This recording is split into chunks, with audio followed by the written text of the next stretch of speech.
I have a box of things that my mom has saved for years.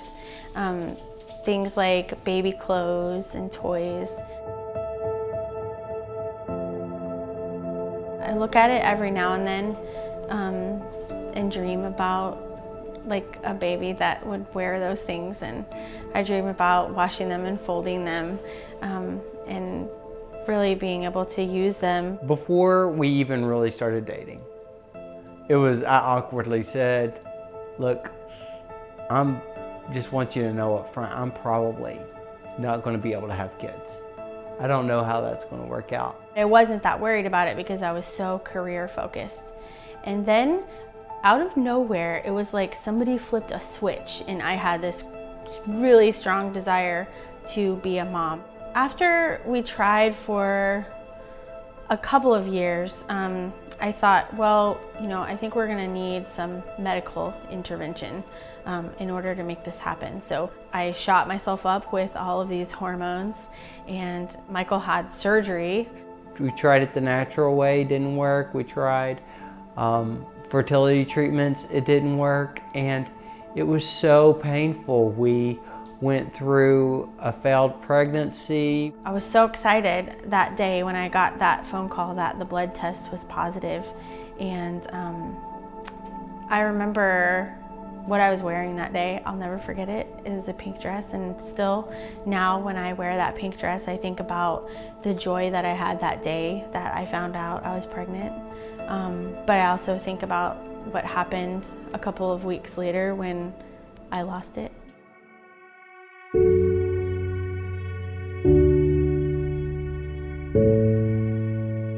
I was actually having an ectopic pregnancy. I had to have surgery to get rid of it. My doctor said to me, I know that this is really hard, but we have to do this because if we don't, we would lose you. And then I remember when I was coming to after that surgery, just not wanting to wake up and not wanting to face the reality that my baby was gonna be gone and it was gonna be over. We went through so much frustration and loss. And so when we got through the last fertility cycle we did, it was like, you know what? I was ready. I was like, I didn't have the heart to tell Dana, no, I don't want to do this again. You don't need to put yourself through this again. We were laying in the bed one Saturday morning, and I can't remember exactly what I said, but I said something like, I wish we were just ready to move forward with adoption. And Michael looked over at me and he was like, well, I am. I'm like, you are? Why are we not doing this? And so we were both ready.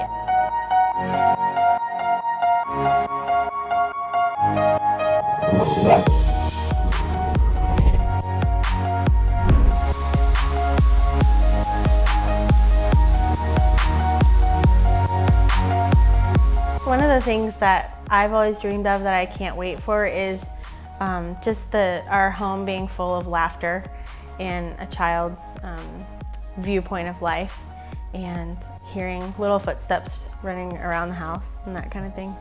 I'm excited to just experience life from that perspective and be able to guide and be able to comfort and teach a little one together. It's going to be fun to see Dana at the sporting events and at the other school events, being the mom, like, yeah, that's my kid, yeah, or my baby, all those. I think some people would look at the physical disability as something, oh my gosh, what's going to happen? But man, I look forward to the opportunities of facing these challenges and say, okay, so what are we going to do? How are we going to figure this out? Like, I've already imagined how I'm going to rig up a rig for my chair so that I can carry the car seat, the child seat on my lap. So I'm basically the stroller. It's like, hey, there you go. I get to be, instead of being 6 feet high. I'm right here. I get to be right here on my kid's level. Those things that may come off as weaknesses are actually our strengths. I think because Michael has a disability that he is able to see the world in a different way than he never would have if that hadn't happened.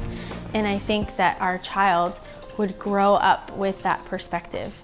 And on the same way, I think that, the way that we work together and work as a team to keep our household running, that will be a good thing for a child to grow up and see. And we do have a support system. We have a church that we're a part of. We live in a great neighborhood that has everything really close by, and you can get to everything that you need, doctor's appointments. We have childcare places that are really close to here. And living in a big city like DC, there are so many opportunities for a rich education for a child, and we have the resources to be able to provide that.